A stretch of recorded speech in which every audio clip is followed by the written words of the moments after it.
Continuamos recebendo os profissionais de saúde para tirar as suas dúvidas sobre o novo coronavírus.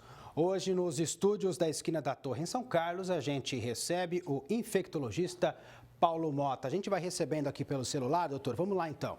André Junqueira, do Jardim São Luís, em Ribeirão Preto, perguntou quanto tempo o vírus fica no organismo, sendo possível a transmissão. Boa tarde para o senhor. Boa tarde. Ainda muito recentes os estudos sobre essa transmissão e a permanência do vírus no organismo. Para pessoas que têm o contato com o vírus e não desenvolvem a doença, a produção do anticorpo ela é mais precoce e isso pode favorecer um tempo menor de transmissão. Por outro lado, uma pessoa que se interna, uma pessoa que necessita de cuidados mais intensivos, prolonga a internação, ela pode carrear o vírus talvez por um período maior. Então ainda não tem uma definição, mas considerando o momento atual, se recomendam 14 dias, um período razoável para a gente poder acompanhar essa possível transmissão, mesmo de forma assintomática, vamos colocar assim. Tá certo. A Vilma Vitorino, do Ipiranga, em Ribeirão Preto, também tem uma pergunta. Gostaria de saber se colesterol alto está na área de risco. O colesterol alto, só o colesterol, talvez não seria um risco absoluto. Ele está dentro do contexto da doença e outras repercussões que o colesterol pode causar no indivíduo. A gente sabe que o grupo de risco de maior intensidade são doenças cardiovasculares, notadamente a hipertensão arterial, o diabético e outras pessoas com alguma imunodeficiência.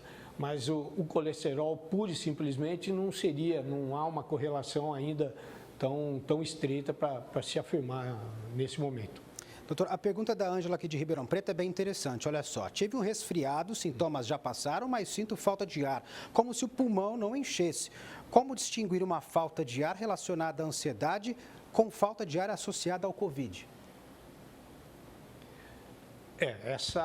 A falta de ar realmente objetiva, vamos colocar dessa forma, ela deve ser mensurada através de uma medição de oxigênio circulando. É difícil realmente, nessa condição que a gente vive, essa sensação de falta de ar é uma situação que a gente poderia até atribuir isso a um comportamento mais de ordem somática.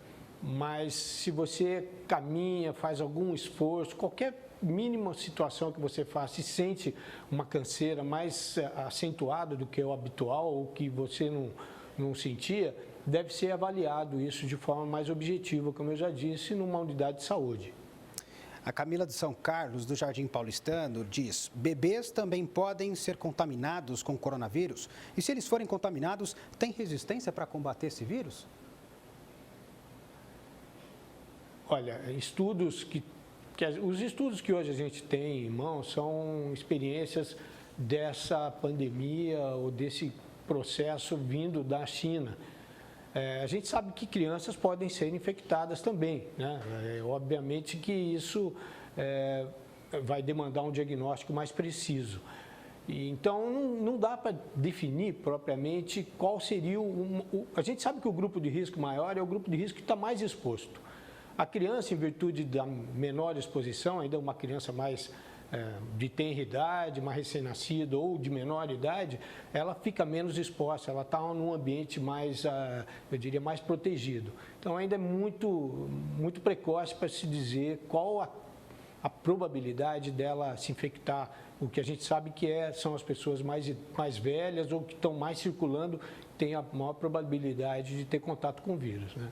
Bom, aqui tem uma pergunta muito interessante que acontece com muita gente, doutora. O Ronaldo, da Vila Virgínia, em Ribeirão Preto, está perguntando: fui afastado por 14 dias do meu trabalho por estar com suspeita de Covid-19. Volto a trabalhar sábado agora, dia 4/4. Não fiz o exame para saber se estou ou não com vírus e ainda estou sentindo sintomas como tosse, nariz congestionado, dor no corpo. O que devo fazer?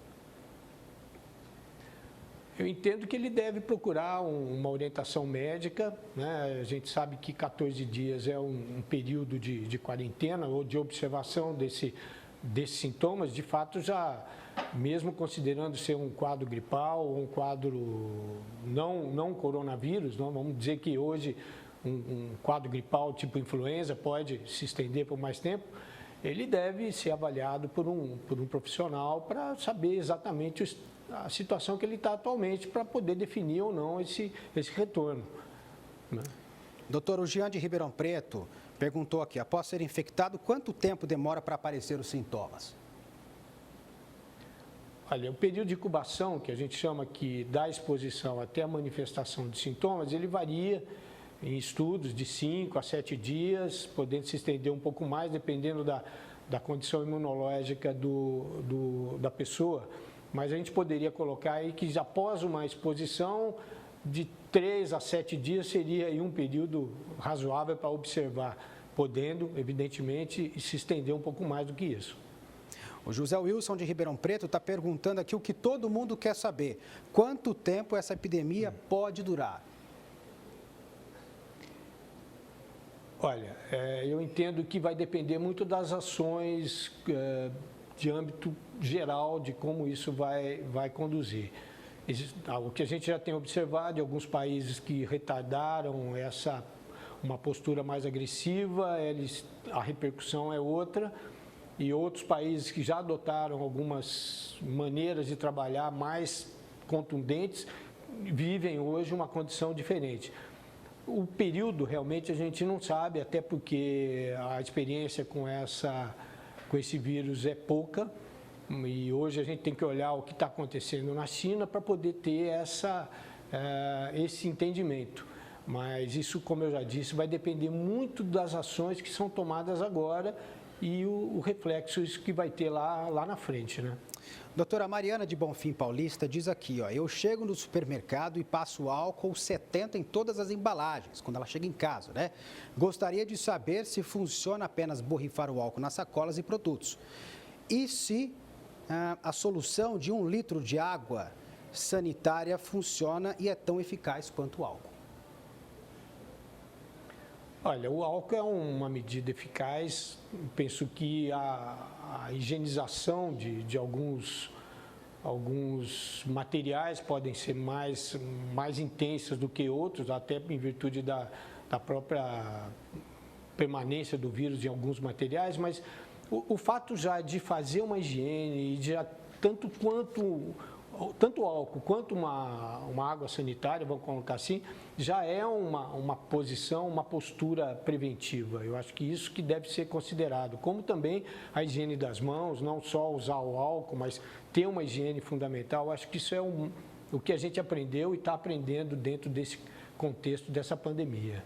Doutor, poderíamos ficar a tarde inteira aqui, mas nosso tempo é curto. Muito obrigado pela sua participação aqui no Jornal da Clube, viu?